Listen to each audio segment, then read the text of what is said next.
Nagpatuloy pa rin ngayong araw ang pre-trial conference para sa impeachment case ni Vice President Sara Duterte. Ayon sa Senado, kinailangan ng dagdag na araw dahil sa dami ng dokumentong inihain ng magkabilang panig. Patuloy na minamarkahan at sinusuri ang mga ebidensya para sa mga aligasyon ng maling paggamit ng confidential funds at hindi maipaliwanag na yaman. Tinatayang nasa libo-libong dokumento ang isinumite para sa mga naturang reklamo. Sinabi ng Senado na nananatiling nakatakda sa July 6 ang pagsisimula ng impeachment trial. Samantala, nagpahayag naman si Attorney Michael Poa ukol sa naganap ngayong ikatlong araw ng impeachment pre-trial. Naman, tuloy-tuloy pa rin yung marking. So, naging smooth naman this morning. So, hopefully later, it's the same thing.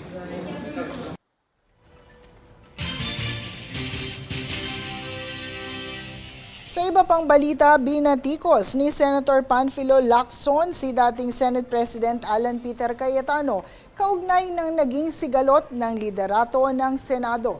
Ayon kay Lacson, naging maayos at propesyonal ang mga nakaraang pagpapalit ng liderato sa Senado maliban sa pinakahuli. Sinabi niyang ang pag-boycott umano sa mga sesyon ay nagdulot ng pagkakaantala sa trabaho ng kapulungan, kung saan matatanda ang iginiit naman ni Cayetano na siya pa rin ang lehitimong Senate President at naghain pa ng petisyon sa Korte Suprema upang questionin ang naging reorganization ng Senado.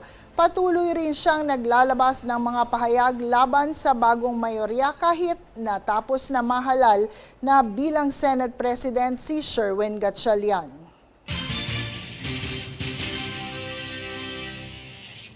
Samantala, pinabulaanan ni Senate President Sherwin Gatchalian ang aligasyon ni Senator Alan Peter Cayetano na may pagtatangkang pagtakpan ang investigasyon sa flood control projects. Ayon kay Gatchalian, malinaw na ipagpapatuloy ng Blue Ribbon Committee sa ilalim ni Senator Erwin Tulfo ang pagsisiyasat sa usapin. Sinabi rin niyang kailangang maayos at nakabatay sa mga affidavit at ebidensya ang pagdinig.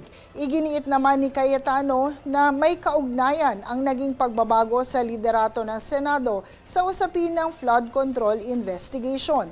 Dagdag ni Gatchalian, ang magiging takbo ng impeachment trial ay nakasalalay sa mga ebidensyang ihaharap ng magkabilang panig at hindi sa pagbabago ng liderato ng Senado.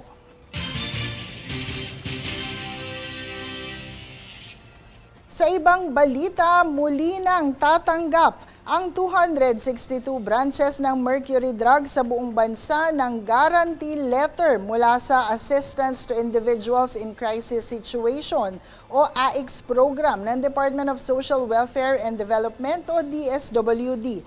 Layo nitong mapadali ang pagbili ng mga kinakailangang gamot at iba pang medical supplies ng mga benepisyaryo, lalo na para sa mga nangangailangan ng agarang tulong.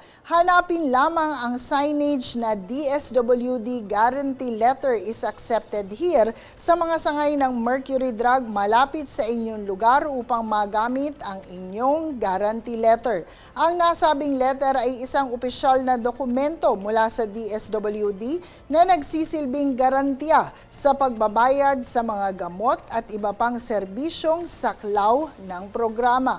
Para sa listahan ng mga participating Mercury Drug branches, bisitahin lamang ang DSWD official Facebook page. Manatiling nakatutok para sa higit pang mga balita sa pagbabalik ng News Force.